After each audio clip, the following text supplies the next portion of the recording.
What's going on, guys? It's Mark from Prime Toy Media. Welcome to the weekend toy review. Today, we're doing something a little different. We're going to compare the Battle of the Saboteurs. We've got the G.I. Joe Classified Series Firefly from Hasbro versus the Fortnite Havoc figure. Obviously, Havoc was inspired by, I'm not going to say he's a blatant ripoff, but in the 6-inch figures, the Havoc figure came out slightly before Hasbro announced and released their Firefly. This Firefly, as he spins around, we'll talk about Havoc real quick. Multiple heads, lots of accessories, a little bit of cartoony over the top.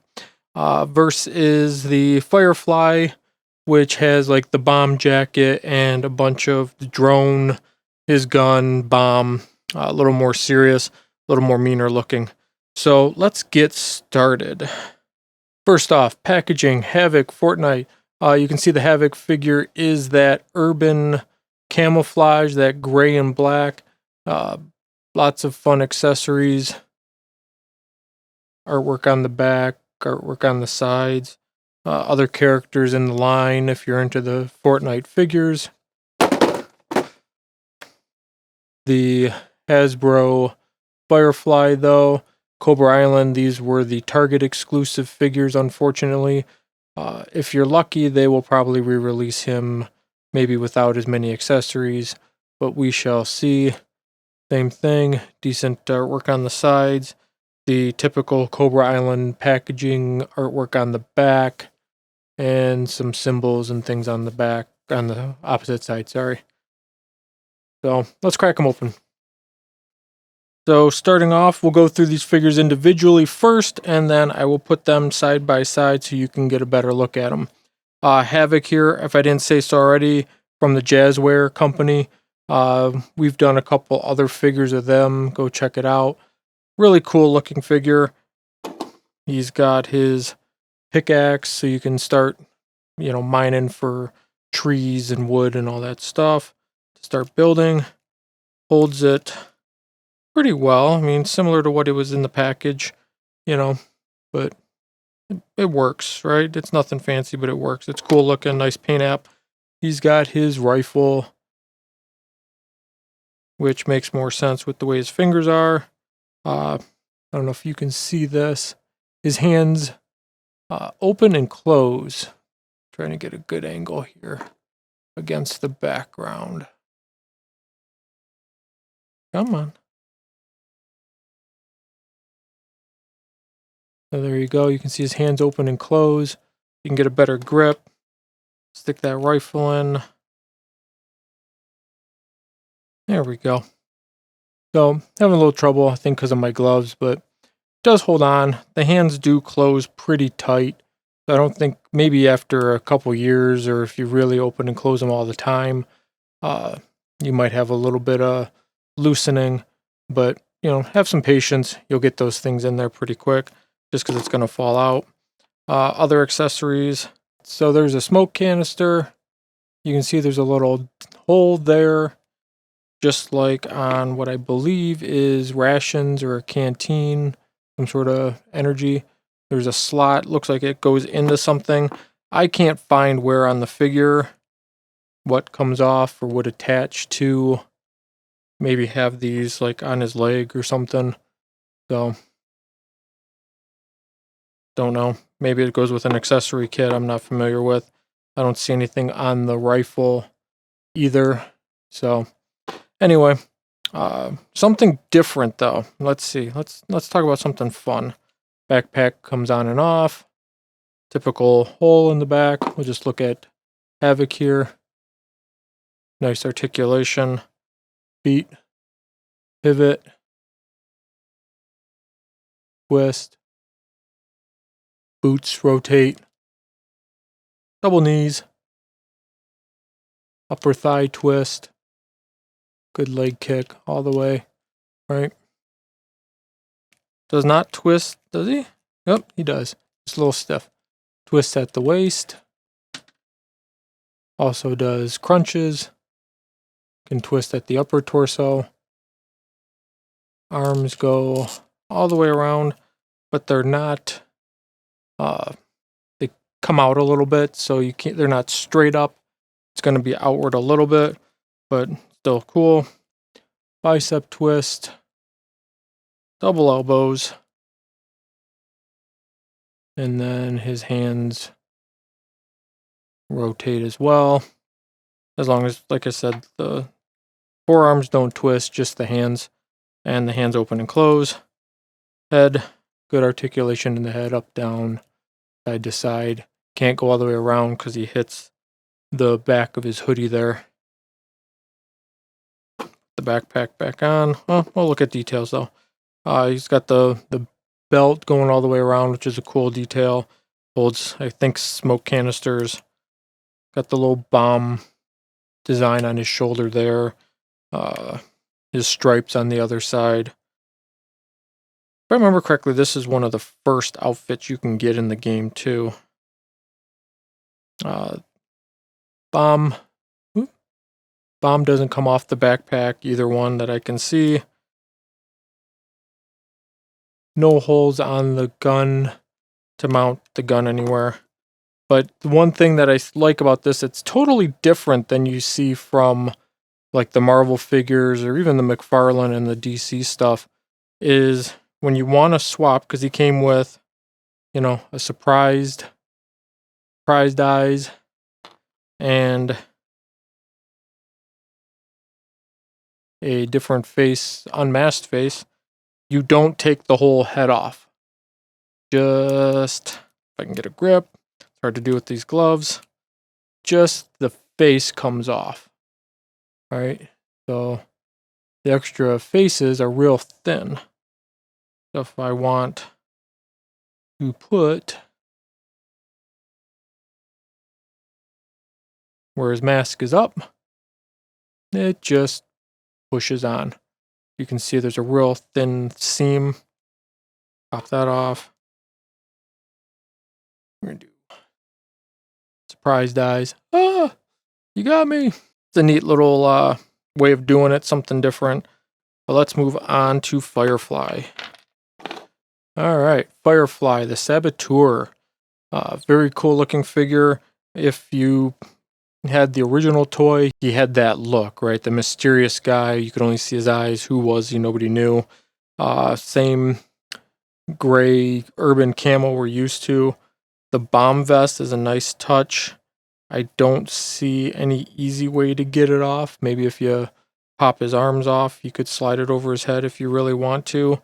Again, this was the Cobra Island, which was, I believe, all Target exclusives. I wouldn't be surprised if they don't re-release him without the bomb vest like they did with the Cobra Troopers versus the Cobra Infantry. One had a little more paint apps, a little more detail, different accessories. I could see them doing the same thing. Mold-wise, really cool. It's all flexible rubber, so you get good articulation in the arms. The typical Hasbro articulation, double elbows, swivel and pivot hands. Both sides, obviously. He does have a crazy look in his face.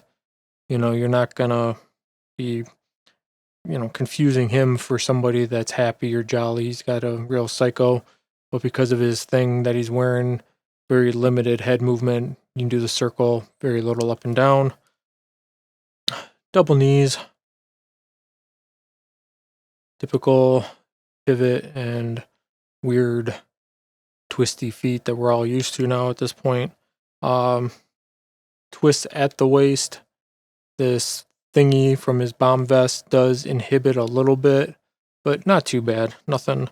And then I would assume he's got the crunching ability, but this limits that. So, accessories. Got the backpack. We expected. Pop that on. He has his gun, which is really cool. It's got a little hole, so you can attach it to the backpack so he doesn't have to carry it all the time.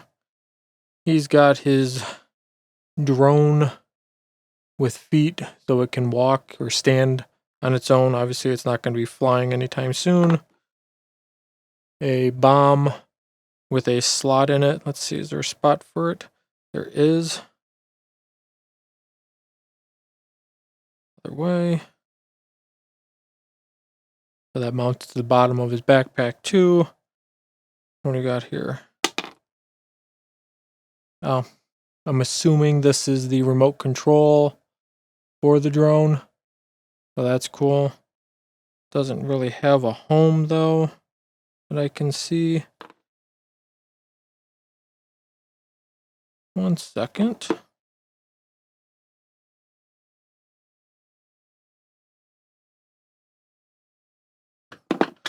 Okay, so the drone, come on, focus, legs are articulated.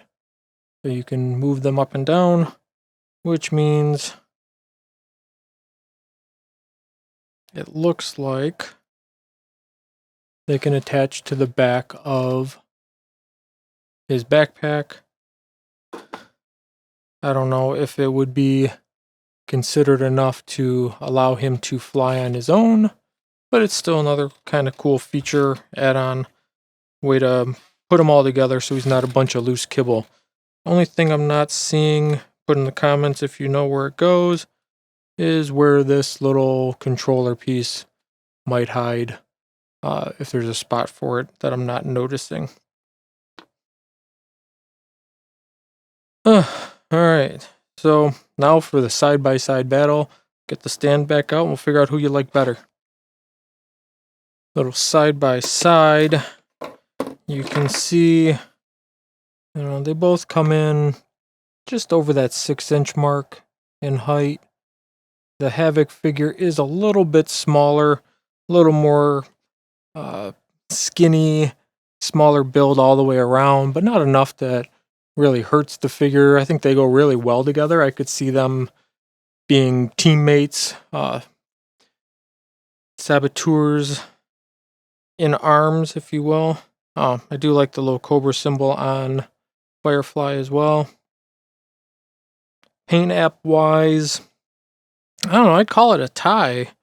I mean, there's a good amount of paint on both these guys. The Havoc figure has some more gloss to him in spots, like on his boots and gloves and parts of his accessories.